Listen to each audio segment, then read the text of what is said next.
Lady Killers, Assassinas em Série. Tori Telford. Capítulo 2. Nanny Doss, A Vovó Sorriso. De 1905 a 1965. Nanny Doss era sua própria agente de relações públicas. Ela dominou as páginas dos jornais em meados da década de 1950, ao flertar com as câmeras, fazer piadas hilariantes e mórbidas e colocar seus horríveis crimes como nada mais do que um caso no caminho em busca do senhor prefeito. Afinal, ela era apenas uma tola e amorosa vovó, que nunca machucaria intencionalmente nem sequer uma mosca, muito menos matar 4 maridos a sangue frio. Tudo o que ela fez foi em nome do amor. E o amor poderia justificar qualquer coisa, certo? Um dos muitos atributos virtuosos, refinados e, sim, honestos que a boa dona de casa de 49 anos de idade possuía era sua habilidade de assar bolos. Nanny era capaz de confeitar o tipo de bolo que faria um solitário fazendeiro se casar com ela no ato. Um dia, ela enviou um doce caseiro de sua residência em Tulsa, Oklahoma, para Goldsboro, Carolina do Norte, com a intenção de atrair um produtor de leites de 60 anos, chamado John Kell. Suas cartas bem-humoradas e sua óbvia habilidade na cozinha atingiram o homem em cheio, e ele desejou que Nanny se dirigisse o quanto antes ao leste, para se tornar sua noiva. Nanny estava presa em Tulsa naquele momento, cuidando de uma tia doente e idosa. Mas Kell tinha certeza de que eles logo estariam juntos. Antes que Kell pudesse colocar suas mãos em um anel, porém, ele descobriu algo horrível a respeito de sua amada. Ela tinha acabado de ser presa. Não havia tia idosa, nunca houve uma tia idosa. A pessoa de quem estava, entre aspas, cuidando era o seu marido, e agora ele estava morto. Claro que estou muito, muito satisfeito por ela não ter vindo para o outro lado do país, disse Kell mais tarde. Parte 1. Pensando torto. A Nanny que Kell pensava conhecer nasceu Nancy Ashley. Em 1906, sua família era dona de uma fazenda no condado de Canyon, Alabama, e seus pais eram rigorosos. Nanny teve de trabalhar nos campos desde muito jovem, e de forma alguma lhe era permitido ficar perto de meninos. Hoje, muitos rumores apontam que seu pai abusava dela e que Nanny se rebelou, dando suas escapadas sempre que possível. Não sabemos se isso é um fato, mas sabemos que ele era controlador e que ela gostava muito de garotos. Nanny se rebelaria pelo resto de sua vida contra a autoridade dessa educação que não lhe permitia ter namorados. Entretanto, muito antes de pensar em garotos, ela sofreu um terrível acidente, quando tinha 7 anos e estava dentro de um trem, quando a locomotiva parou bruscamente em uma estação. Nanny bateu com a cabeça contra a barra de metal do assento em frente, o que lhe causou um profundo ferimento. Ela sentiria as repercussões dessa grave lesão para sempre. Terríveis dores de cabeça e uma ocasional sensação de estar pensando torto. Os Ashleys viviam numa pobreza sem fim, e aos 15 anos, Nanny, uma moça bonita, de bochechas rosadas e dentes separados, abandonou a escola para trabalhar em tempo integral na fazenda. Naquele mesmo ano, ela se casou. Não era exatamente um contexto do tipo Romeu e Julieta, o homem Charles Briggs, era alguém que seu severo pai já havia aprovado para a filha. O próprio Briggs, a princípio, ficou entusiasmado com o casório. Nani se apresentou a ele como uma mulher devota e Briggs a achou uma menina bonita, de boa compleição e muito divertida. Contudo, era difícil para ela manter-se na linha. Nani tinha um temperamento irritadiço, disse Briggs. Toda a família dela era desse jeito. Às vezes ela ficava louca por um motivo, outras vezes o mesmo motivo já não a enlouquecia. Ela se zangava e sumia por dias ou semanas, a maioria das vezes com outros homens. Ele descobriu que ela era menos cristã do que alguém que nunca ouviu a pregação da Bíblia. Eles tiveram 5 filhos, mas 3 morreram muito cedo, e Briggs alimentou algumas suspeitas sobre isso. Notou que 2 dos bebês mostraram sintomas de graves problemas estomacais, pouco antes de morrer. Escurecimento muito rápido. Suas inquietações deixaram um gosto horrível na boca. Mas o que ele poderia fazer? A maternidade era o mundo das mulheres e um mistério para ele. Outra eventualidade aconteceu durante o casamento. O pai de Nani deixou sua mãe. Nani o desprezou por isso e se recusou a deixá-lo ver os netos. No entanto, a separação apenas aumentou sua adoração pela mãe. Eu ficaria de joelhos e sairia rastejando pela minha mãe, afirmou ela, anos depois. Esse amor, no fim das contas, acabaria por ser severamente questionado, mas Nani sempre foi inflexível sobre uma coisa. Ela amava a mãe e nunca iria machucar alguém por quem nutria um amor tão puro. Nani também não se adaptou à maternidade, tampouco ao casamento. Pelo menos não o casamento imperfeito que teve com Briggs.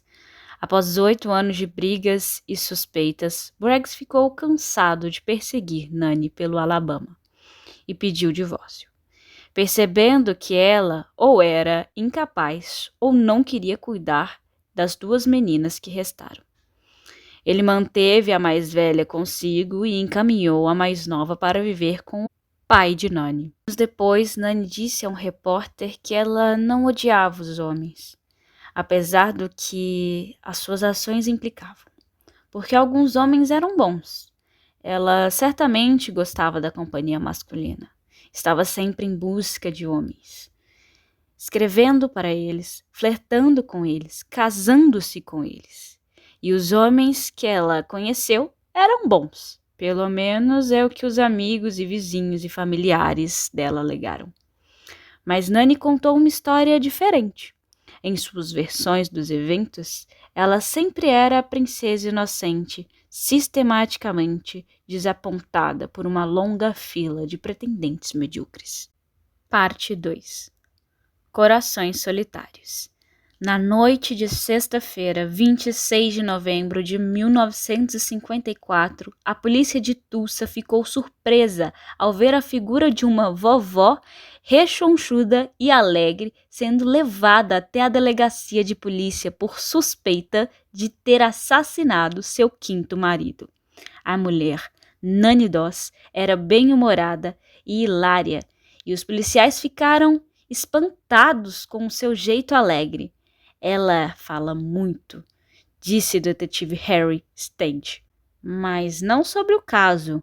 Ela satirizou perguntas sobre arsênico, autópsias e casamentos infelizes. Então fumou um cigarro. Seus olhos brilhavam. Foram necessárias 24 horas de interrogatório para que Nani admitisse que, tudo bem, sim, ela havia matado o marido Sam Doss, colocado veneno de rato em seu café.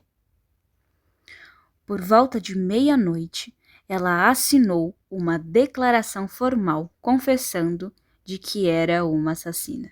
Enquanto isso, denúncias de mais maridos mortos, um filho de seu enteado também morto e uma outra suspeita de longa data que as pessoas tinham da viúva sorridente e faladora jorravam na delegacia. Após uma semana de intensivos interrogatórios, Nani riu da cara dos policiais, dizendo-lhes que estava pronta para aliviar a consciência. Sandoz não era a única vítima, declarou. Ela teve 5 maridos e matou 4.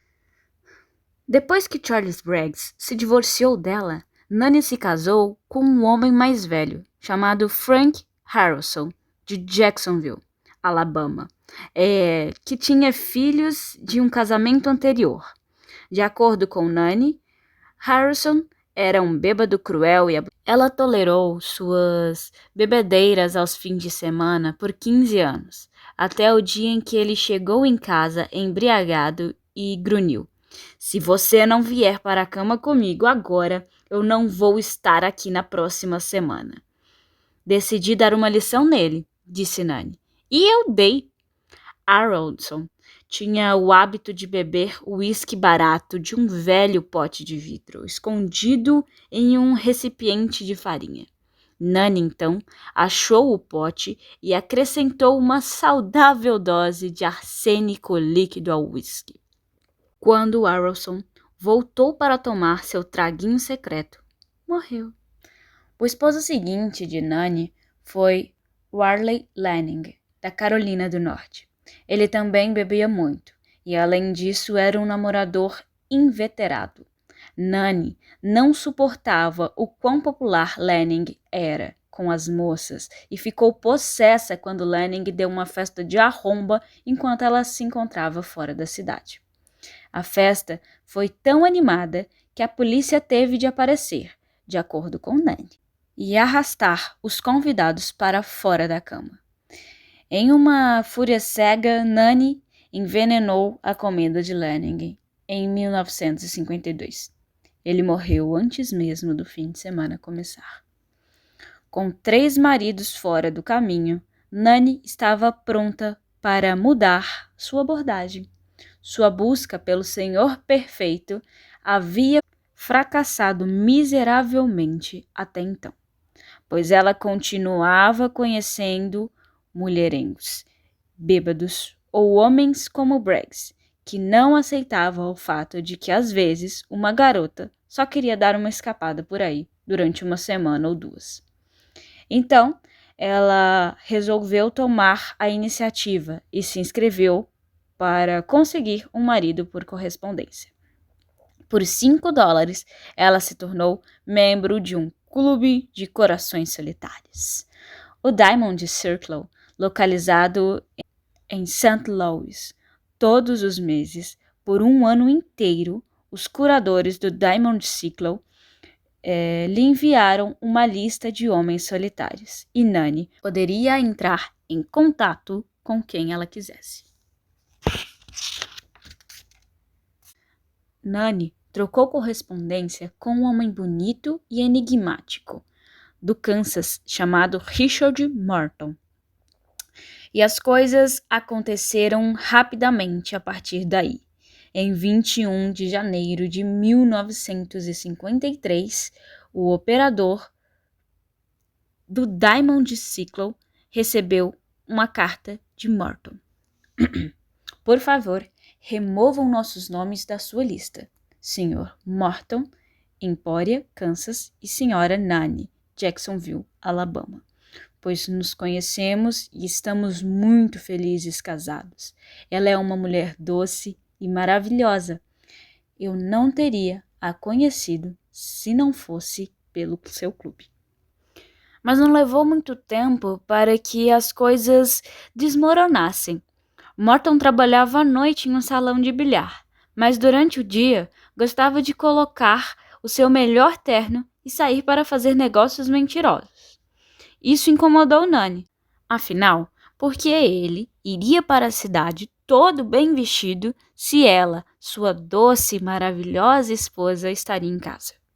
Pior ainda, quando saiu de viagem para a Carolina do Norte, ela, de alguma forma, descobriu que Morton havia comprado um conjunto de anéis durante sua ausência. Anéis que poderiam significar apenas uma coisa, ela teorizou. Ele estava saindo com outra pessoa. Perdi a cabeça e explodi quando descobri que ele estava por aí com outra mulher, disse Nanny. Ela decidiu que se Morton podia fazer compras secretas, ela também podia. Então voltou da Carolina do Norte com uma garrafa de veneno líquido escondida em sua mala. Mais tarde, a polícia especularia que Morton havia inicialmente comprado os anéis como um presente para Nanny, mas depois os penhorou para ir até a Carolina do Norte encontrá-la, talvez percebendo que ela estava furiosa com ele. Se fosse o caso, aqui estava o gesto grandioso e romântico que ela sempre quis. E ela simplesmente não sabia. Em vez disso, misturou o veneno ao café de Morton, convencida de que ele a estava traindo. Seus primeiros casamentos foram manchados pelo vício, álcool, violência e luxúria. Seu último casamento foi tão prosaico que o tédio quase conduziu à loucura. Sandoz era um verdadeiro fracasso. Um parcimonioso reparador de estradas e pastor em meio período da Igreja Batista Livre-Arbítrio, que morava em Tulsa. Ele não a deixaria comprar uma TV, mesmo que ela quisesse muito. Ele não a deixava dançar. Sam me deu nos nervos, disse Nanny, quando lhe pediram para explicar por que tentou matar Doss em 2 ocasiões diferentes. Na primeira, ela preparou uma enorme tigela de ameixas secas cozidas, acrescentando um veneno à vontade.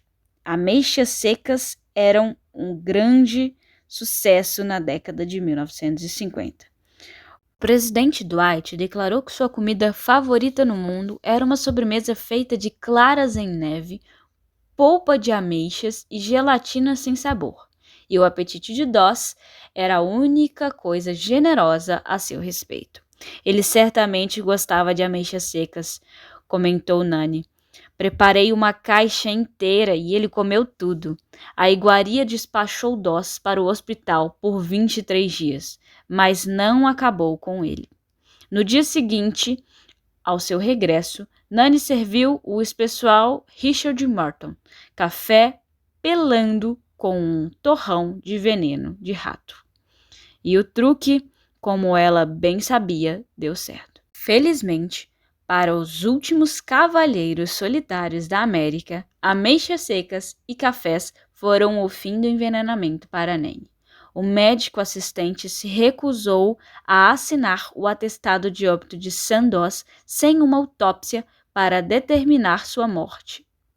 Estranhamente, Nanny adorou a ideia. Concordou que eles com certeza deveriam saber o que matou Doss, porque poderia matar outra pessoa. Os órgãos vitais do seu marido foram enviados para o laboratório em Oklahoma City, e o patologista de lá surgiu com uma evidência condenatória. Doss tinha arsênico suficiente dentro dele para matar 18 pastores da Igreja Batista do Livre-Arbítrio. Em uma foto tirada após o término de sua longa confissão, Nanny Doss está saindo do tribunal com o capitão do Departamento de Homicídios. Ela sorri abertamente e parece se sentir em casa. Parte 3. Encantou e envenenou. Embora o comportamento coquete de Nanny corroborasse sua história, um membro do Diamond Sickle procurava o amor em todos os lugares errados. A polícia não se convenceu de que ela estava dizendo toda a verdade.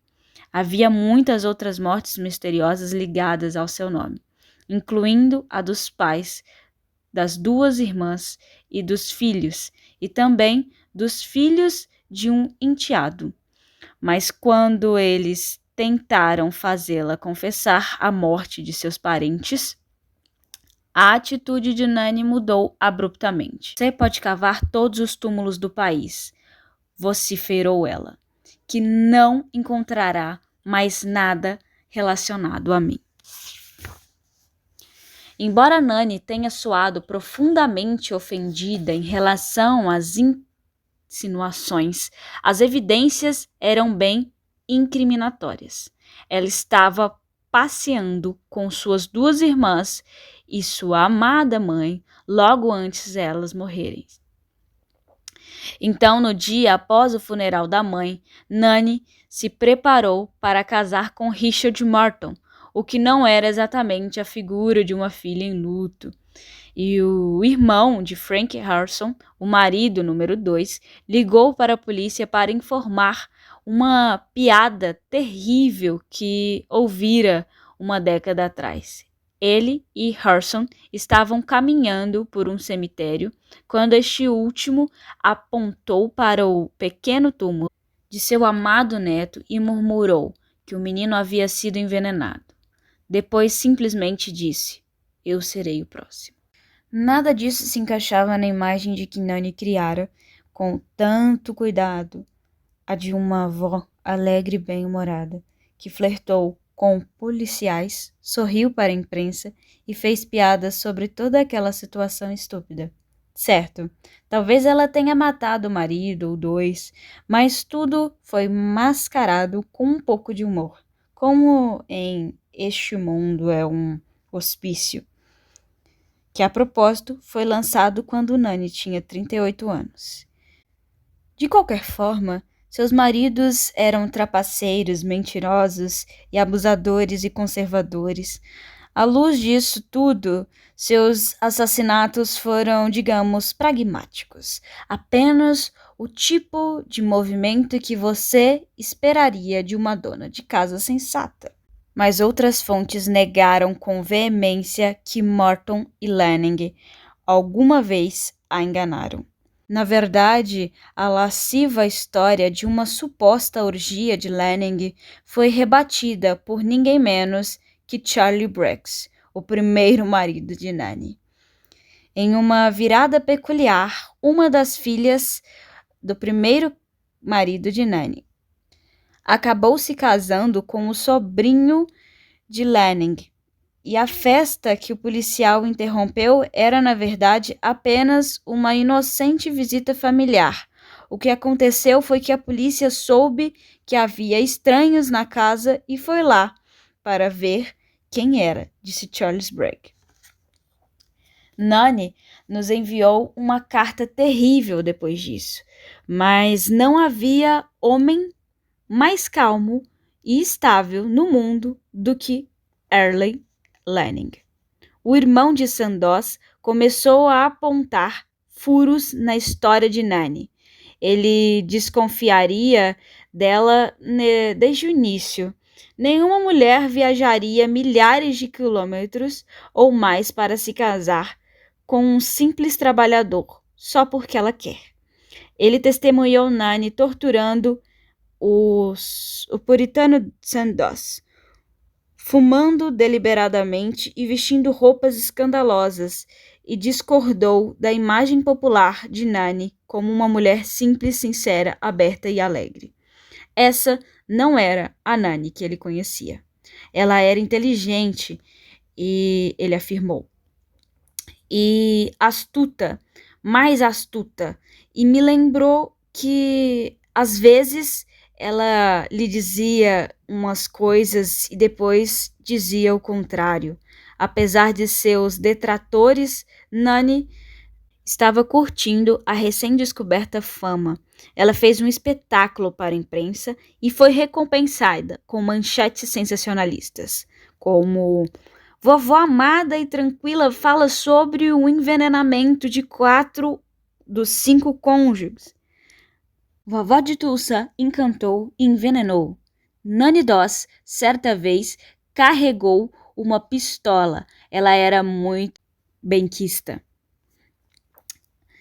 Momentos antes de Nani aparecer na TV para ser entrevistada, o cinegrafista sugeriu, em tom de brincadeira, que ela tirasse os óculos e sorrisse para a câmera.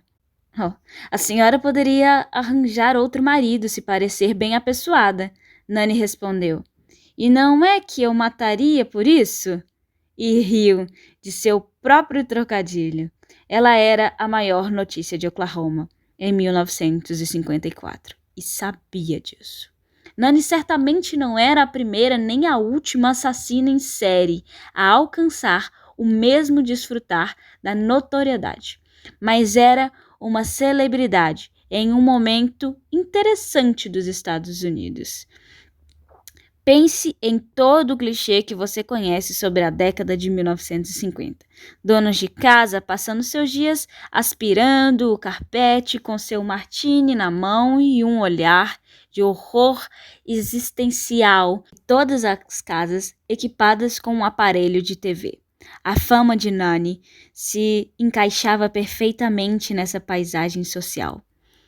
Ela era a paródia distorcida da dona de casa. Uma mulher aparentemente obcecada com o casamento e, digamos, com a culinária, mas uma mulher que usou seu charme feminino para atrair e matar homens, e não para ficar com eles. Ela usava óculos no estilo gatinho e batom. Seu cabelo era cacheado. Foi fotografada com um colar duplo de pérolas. Apareceu na TV dando entrevistas e flertando com um cinegrafista, criando uma intimidade entre o público e a homicida. Algo impensável no caso de damas assassinas que vieram antes dela, o que permitiu que sua reputação se espelhasse mais e mais. Talvez a versão de feminilidade que Nani apresentou ao mundo parecesse de uma maneira obscura, mais atraente e certamente mais acessível às suas colegas mulheres do que as versões propagadas por outras fontes. Afinal, quando as donas de casa dos Estados Unidos que assistiam à cobertura do caso Nani mudavam de canal, elas eram apresentadas a deusas como Marilyn Monroe, brilhando em vestidos brancos e se casando com estrelas de beisebol. Imagens tão perfeitas que pareciam vindas de terras distantes. Parte 4. Querido, como sentimos sua falta? Os advogados de Nani, indicados pelo tribunal, se recusaram a fazer um apelo, insistindo que ela era mentalmente incapaz. Assim, deram-lhe uma declaração padrão de inocência. Nani, por sua vez, continuou a flertar com qualquer um que estivesse no poder.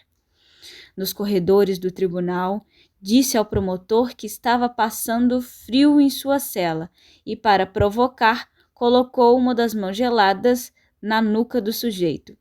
Quando a polícia a acordou de seu cochilo noturno para interrogá-la, ela riu. Eu não sei por que vocês vêm falar comigo a essa hora. Tenho conversado com vocês faz uma semana. Seus advogados finalmente tiveram de dizer a Nani que parasse de tagarelar com a polícia, com medo de que ela deixasse escapar algo sobre aqueles familiares mortos. Enquanto isso, corpos estavam sendo desenterrados por todo o país. Arsênico foi encontrado no cadáver de cada um dos maridos mortos de Nani, e acusações de assassinato se acumulavam contra ela. Nenhuma dessas descobertas foi uma surpresa, pois Nani havia admitido esses homicídios em particular. Porém, houve uma revelação chocante. Apesar de ela insistir no contrário, uma autópsia revelou que o corpo de sua mãe também estava repleto de arsênico. Por que Nani foi tão relutante a admitir que matara a própria mãe? Ela foi bastante leviana a respeito dos assassinatos dos seus maridos decepcionantes, como se tivesse o direito de tirar suas vidas. Considerando o quão entusiasmada se mostrou com a autópsia de Sandoz, ela parecia desejar que a matança de seus maridos viesse à tona. E, no entanto, não suportava a insinuação de que tivesse feito mal à sua mãe. ela construiu para si mesma uma narrativa em que apenas aqueles que mereciam morrer foram assassinados, e matar familiares inocentes não se encaixava nessa história. Eu ficaria de joelhos e sairia rastejando pela minha mãe, insistia ela, e os jornais imprimiram palavras por palavras. Embora a imagem produzida por ela fosse a de uma feminilidade inofensiva e amorosa, uma imagem dependente de suposições sexistas e antiquadas sobre quem poderia ser perigoso em que momento Nani, a suposta assassina da mãe, na realidade, tinha um terrível lado obscuro. Isso pode parecer óbvio, já que ela tinha assassinado o quê? 11 pessoas, incluindo uma criança, mas estranhamente, ou talvez de forma previsível, ela não assustava as pessoas. Para o público norte-americano, Nani seria, para sempre, a vovó afável. O desfecho de uma piada. Muitos assassinos em série, Ted Bundy é um que vem à mente, causam tremores não apenas por seus crimes, mas por sua capacidade de passar por uma pessoa comum, não violenta, até mesmo encantadora. Declaração direta de Bundy. Eu era uma pessoa normal, tinha bons amigos, levei uma vida normal, exceto por esse pequeno, mas muito potente e destrutivo segmento que mantive em segredo e bem perto de mim mesmo. Quando não estão cometendo seus monstruosos crimes, eles caminham entre nós, parecendo perfeitamente inocentes. E no caso de Nani, uma avó rechonchuda, fofa e bastante maternal, não é esse aspecto mais assustador em relação aos assassinos em série? A ideia de que Bud poderia ter sido seu vizinho e de que Nani poderia ter-lhe aproximado uma xícara de café. Ted Bundy, que era, entre outras pessoas, um estuprador e um necrófilo, parece objetivamente mais assustador do que Nani, que sorriria e envenenaria ameixas. Mas assassinos em série não são assustadores por serem homens. Eles são assustadores porque destroem a ordem. Ou melhor, eles revelam que aquilo que nós percebemos como ordem e normalidade, os garotos tipicamente norte-americanos, a vovó sorridente, a dona de casa aspirando com uma expressão vazia, tem sido o tempo todo uma violenta mentira. Na década de 1950, Nani Doss se parecia muito mais com a dona de casa comum do que com Marilyn Monroe. Ela encarnou a ordem das coisas. Maternidade, casamento, limpeza do chão da cozinha e, no entanto, trouxe a morte em sua esteira. No dia 5 de dezembro, a imprensa descobriu que essa gentil vovó tinha outro passatempo mórbido. Adorava escrever epitáfios em lápides. No túmulo do filho de seu enteado, lia-se: Querido, como sentimos sua falta. O de Lenin simplesmente dizia: Nos encontraremos de novo. Parte 5. A criminosa mais inteligente que eu já entrevistei. Na audiência preliminar de Nani, realizada no dia 15 de dezembro, o juiz decidiu enviá-la ao manicômio no estado para que os médicos pudessem determinar se ela era ou não insana. Nani Arsênico não ficou chateada com a permanência compulsória de 90 dias. Na verdade, ela ficou aliviada, parecia-lhe um pequeno luxo. Talvez agora eu descanse um pouco e não tenha que responder tantas perguntas tolas, ela disse rindo. Tinha grandes expectativas sobre suas férias no manicômio, dizendo à encarregada da prisão: Quem sabe esses médicos do hospital me ensinam a pensar direito. Fiel a si mesma, Nani se divertiu bastante no manicômio, onde comemorou seu 50º aniversário. Ela estava recebendo muita atenção, em virtude de seu contínuo status de celebridade, e se certificou de estar bem arrumada sempre que a equipe de psiquiatras aparecia para examiná-la. Um dos médicos falou com um grande entusiasmo à imprensa sobre o seu comportamento, observando que ela ainda sofria de dores de cabeça, uma sequela de seu acidente da infância. Mas, por outro lado, sua saúde estava perfeita. Na verdade, ela era quase perfeita. Se você tivesse crianças pequenas, disse ele, certamente ficaria encantado em tê-la como babá. Seus supervisores discordaram. No dia 14 de março, um grupo de médicos declarou Nani mentalmente anormal, com um comprometimento acentuado de julgamento e autocontrole, recomendando que ela retornasse ao manicômio. Mas a promotoria prosseguiu, exigindo que ela ao menos fosse julgada por assassinato. Nani foi então jogada de volta na cadeia, enquanto seus advogados entravam com uma declaração alegando inocência por razões de insanidade. Uma audiência para julgar sua sanidade foi marcada para abril, com todos revirando os olhos para o caso conforme os dois lados reuniam seus especialistas. A audiência se configura como uma batalha de alegações psiquiátricas contraditórias, garantujou um pequeno jornal da Carolina do Sul.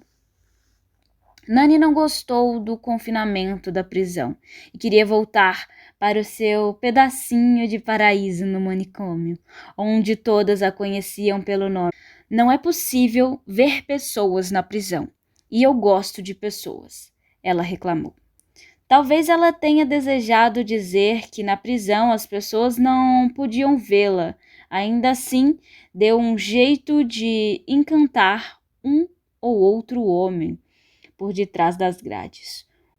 Um pretendente idoso foi bem longe, enviou uma carta com uma proposta de casamento, mas Nani rasgou a correspondência.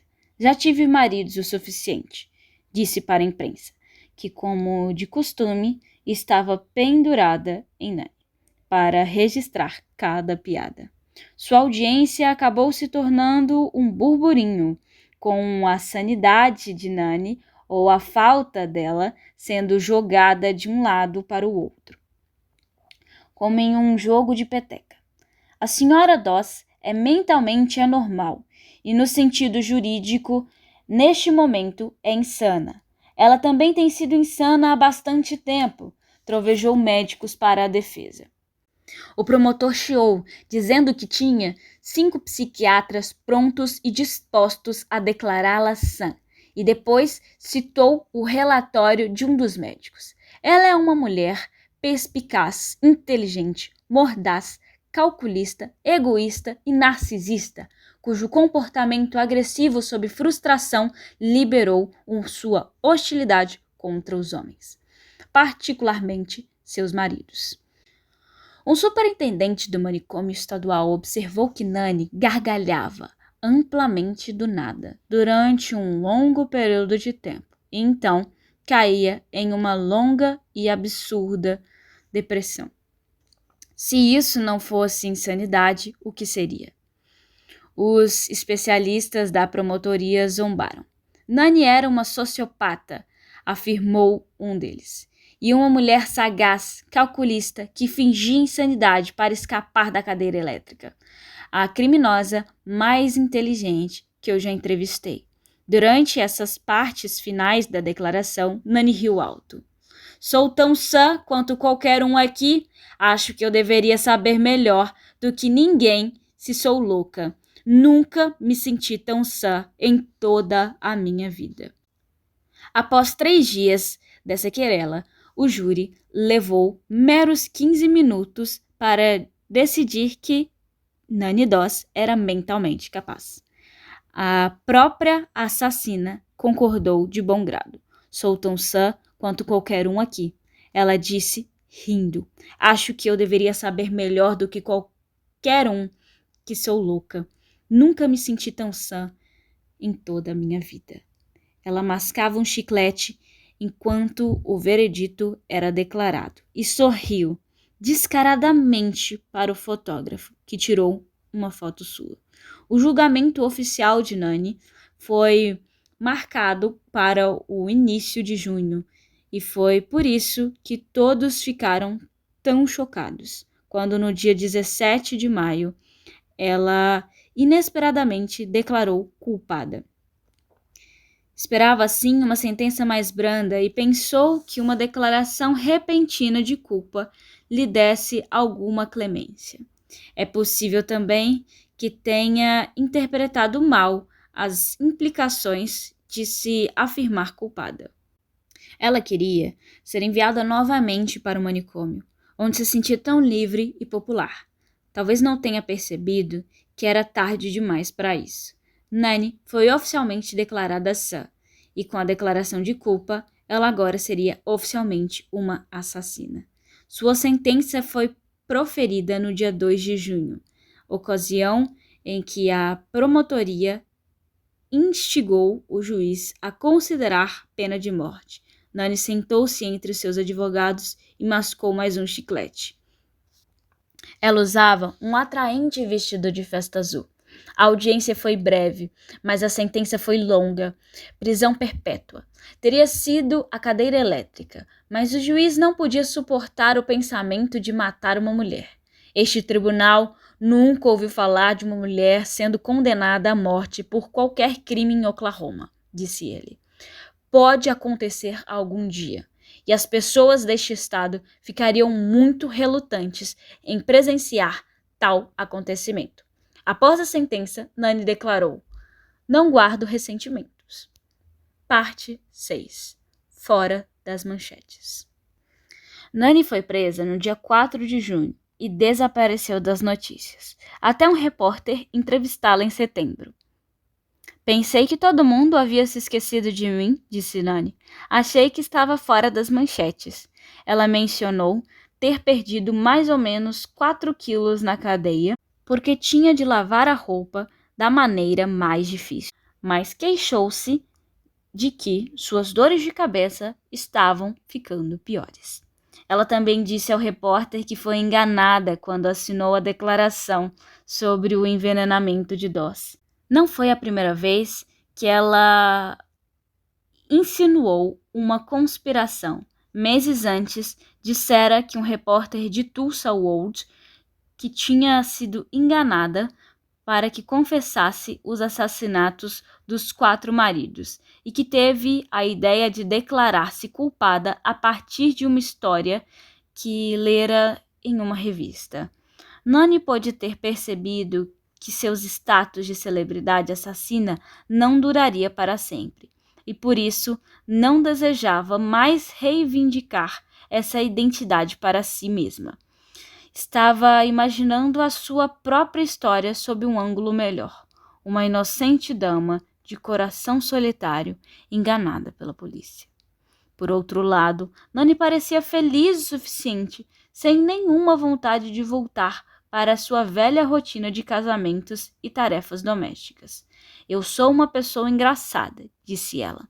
"Se eles me expulsassem daqui hoje, eu iria direto para o hospital em Vinita e ficaria contente em passar o resto da minha vida lá." Parece loucura, não é?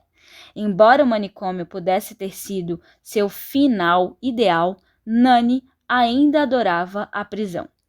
Ela podia fazer tudo o que não podia fazer com Sam Doss: assistir filmes, ver TV e participar de danças ocasionais, estritamente para as 50 prisioneiras. Ela adorava a diretora da prisão, a senhorita Whittaker, que era praticamente como uma mãe para ela. Nani teve um leve ataque cardíaco em setembro e passou o mês de repouso, mas fora isso, estava se divertindo. Seus familiares não a visitavam e ela talvez já esperasse por essa atitude. A prisão, ela disse, era como estar em casa. Mas o que seria um lar, de fato, para Nani Doss? Ela se ressentia por seu pai ter deixado sua mãe e destroçado seu núcleo familiar. Então, ela mesma se pôs a destruir 5 retratos diferentes do típico casamento norte-americano.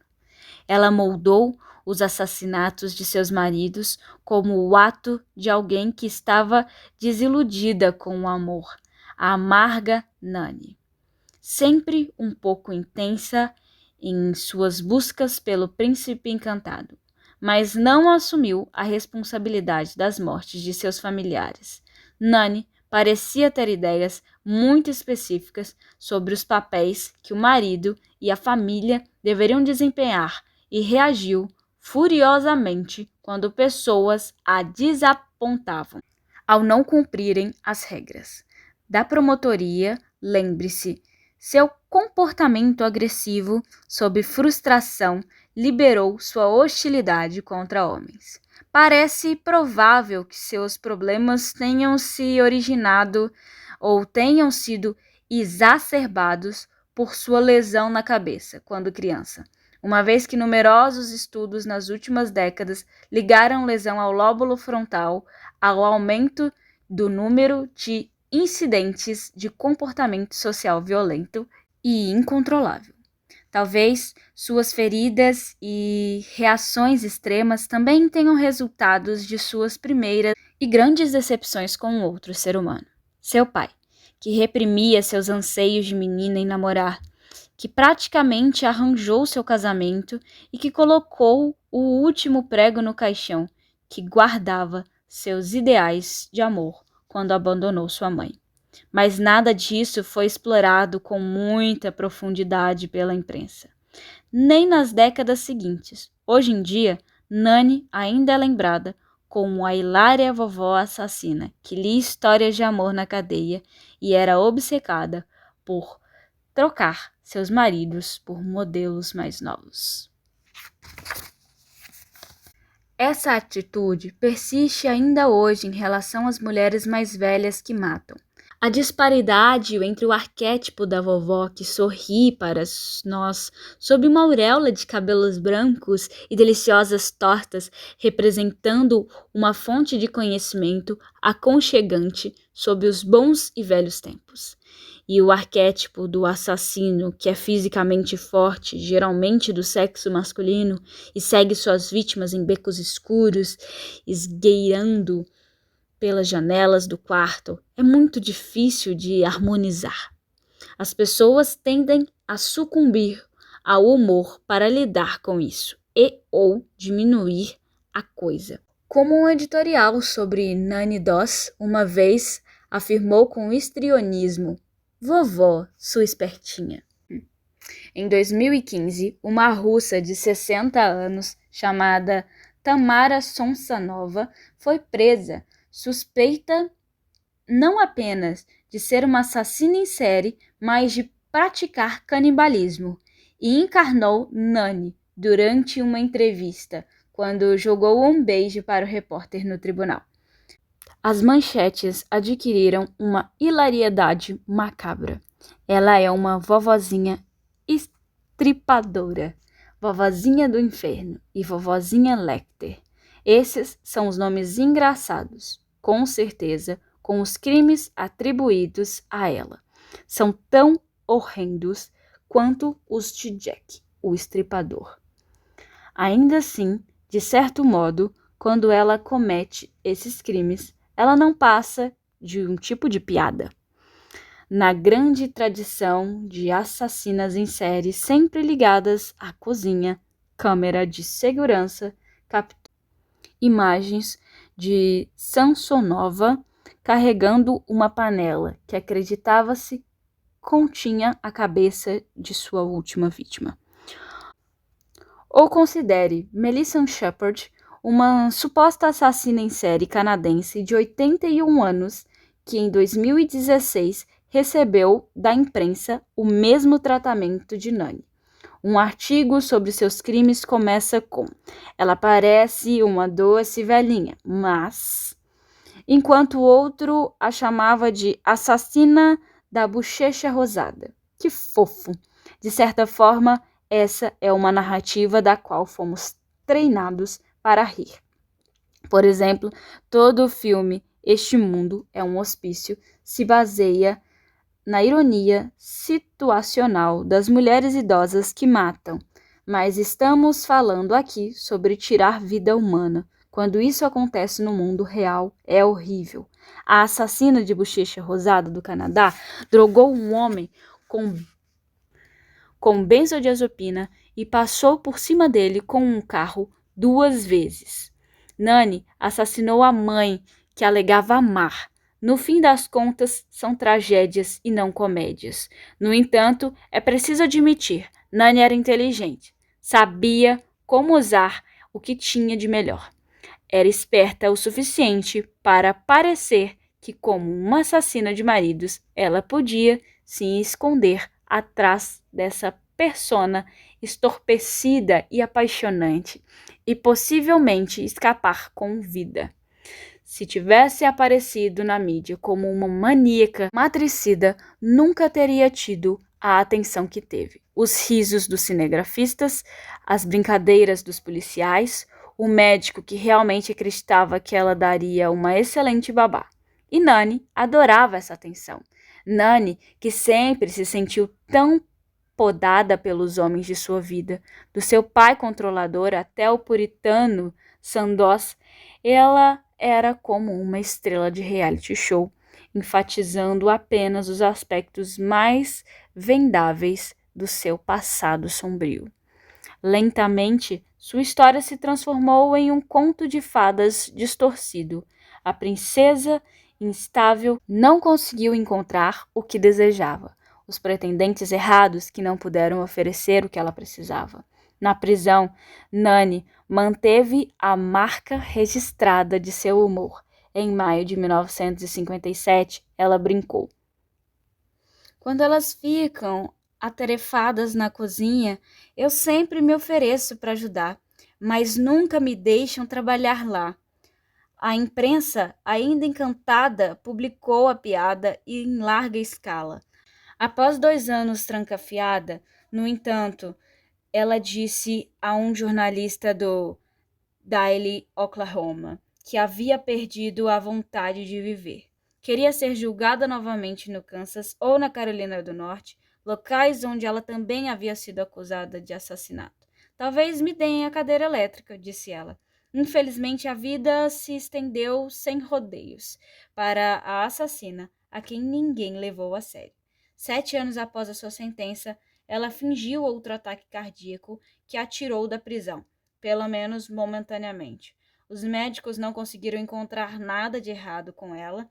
Vovó, sua espertinha.